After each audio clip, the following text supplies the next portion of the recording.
जैसा कि आपने देखा कि खालिद अनवर मियां का कल जो बयान विधान परिषद में उसने कहा है, बहुत अफसोस होता है। खालिद साहब तो सहाफी थे, मानते हैं कि चमचागिरी प्रतियोगिता में नंबर 1 है। पैजामा खान और खालिद अनवर चमचागिरी प्रतियोगिता में 1-2 के उसमें चल रहे हैं। आप याद रखिए, खालिद साहब जकात फितरा पे एमएलसी बने थे। अब आपकी कोई काबिलियत नहीं थी एमएलसी बनने की, आप उसी गठबंधन के एमएलसी बने थे जिसमें भाजपा और जदयू थी। तो मुसलमानों की बात करना और मुसलमान लीडर जनाब तस्लीमुद्दीन साहब के बारे में आपका इतना ओछा बयान, इससे पता चलता है कि आपकी परवरिश क्या है। और जनाब मरहूम शहाबुद्दीन साहब के बारे में बोलना और मुस्लिम लीडरशिप पर बोलना, यह बहुत अफसोस होता है। तस्लीमुद्दीन साहब, सीमांचल गांधी तस्लीमुद्दीन साहब जितना काम किया और जितना राजनीतिक तजुर्बा है और जितना एमएलए एमएलसी बनाया, उतना आपके नीतीश जी को भी नहीं है। ये जान लीजिए, इतना चमचागिरी में अपने आप को खालिद साहब मत डुबा दीजिए। कुछ नहीं रिन्यूअल होने वाला है आपका, याद रखिएगा। ये जो गलतफहमी में अप्रैल तक बस है, उसके बाद पूर्व एमएलसी कहलाइएगा, मुसलमानों के बीच में नहीं जाइएगा। आप जैसे दरबारी के चक्कर में आपने पवन जायसवाल के लिए वोट मांगा था 2020 में, भाजपा का उसके लिए वोट मांगा था। उसके बाद आप नीतीश चमचागिरी यात्रा निकाले थे और मुसलमान को आप कहते थे एमआईएम बी टीम में। आपके मुंह पर आवाम दिखाएगी कि आप कितने बड़े दरबारी हैं और सरकार का क्या आप दलाली कर रहे थे। एमआईएम बी टीम है, एमआईएम बी टीम दिखती है। आज भाजपा के गोद में बैठे हो, भाजपा के मदद से, भाजपा के सहयोग से, भाजपा के जरिए एमएलसी बने, जदयू भाजपा एमएलसी बने और आज भाजपा जदयू के एमएलसी बने हो और बोलते हो मुसलमानों को कि एमआईएम बी टीम है। और जनाब तस्लीमुद्दीन साहब के बारे में बोलते हो, मरहूम शहाबुद्दीन साहब के बारे में बोलते हो। अरे शर्म करो खालिद मियां, शर्म करो। चमचागिरी में इतने आप मत डुबा जाओ अपने आप को कि समाज में बैठ नहीं पाओ। वो पत्रकारिता का जो कलम है ना, वो कलम सूख गया है क्या नीतीश कुमार जी के चालीसा पढ़ने में? पूछो नीतीश जी से कि एमयू किशनगंज को क्यों नहीं 1 रुपया मिला। पूछो नीतीश जी से कि उर्दू टीटी की बहाली क्यों नहीं हुई। पूछो नीतीश जी से कि उर्दू अनुवादक की बहाली क्यों नहीं हुई। पूछो नीतीश जी से कि हज कमेटी में बहाली क्यों नहीं हुई। पूछो नीतीश जी से कि उर्दू एकेडमी में क्यों नहीं बहाली हुई। पूछो नीतीश जी से शमसुल हुदा मदरसा में क्यों नहीं हुई। पूछो नीतीश जी से कि उर्दू मुशावरती बोर्ड में क्यों नहीं हुआ।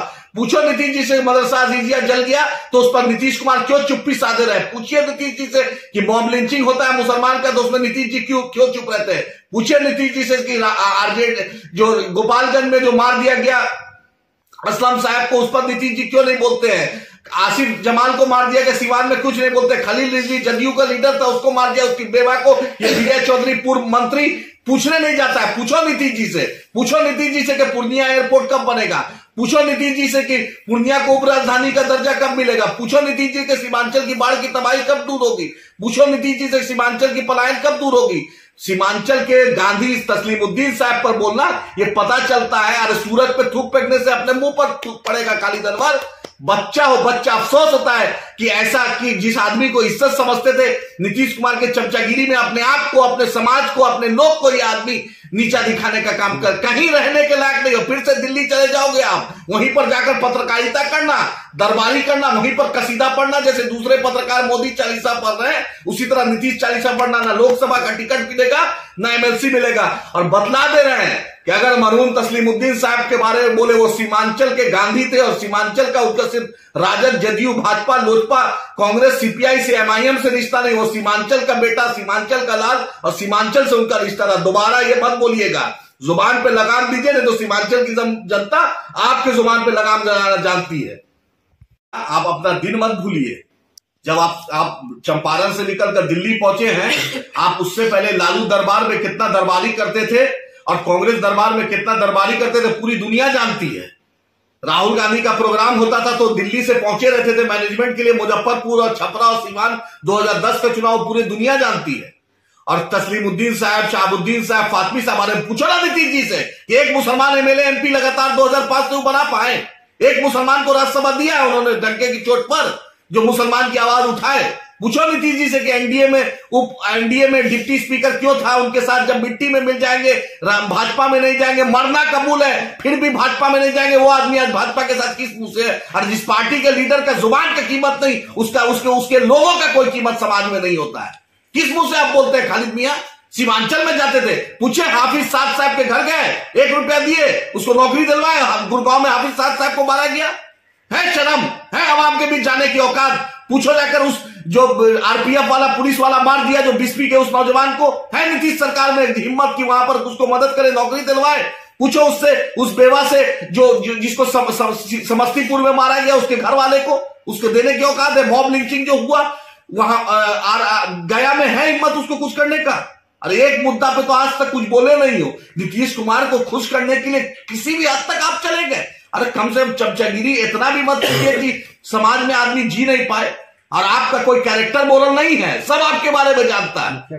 बस औकात है तो मुखिया का, समिति का चुनाव जीत के दिखाओ, तब समझेंगे आवाम के बीच क्या तुम्हारी क्षमता है।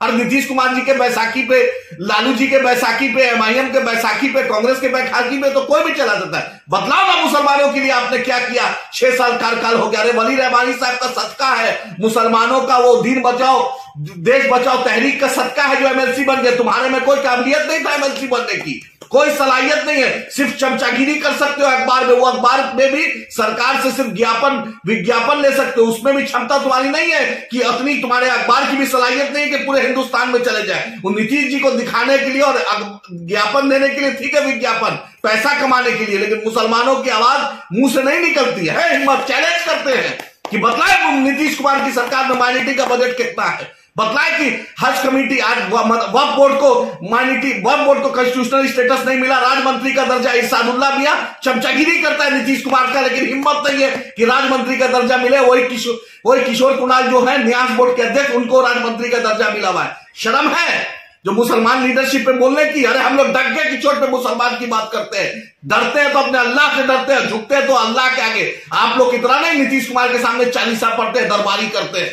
अभी भी शर्म करो, माफी मांगो, बिहार के लोगों से, मुसलमानों से माफी मांगो कि चमचागिरी बहुत ज्यादा हो गई थी। जिस तरह से सिकटा का तुम्हारा फिरोज मंत्री माफी मांगा था, उसी तरह आप भी माफी मांगो, तब समाज आपको कबूल करेगा। इतनी भी चमचागिरी मत करो। आपके बारे में पोस्टमार्टम करने लगेंगे तो अच्छे से हम पोस्टमार्टम करना जानते हैं।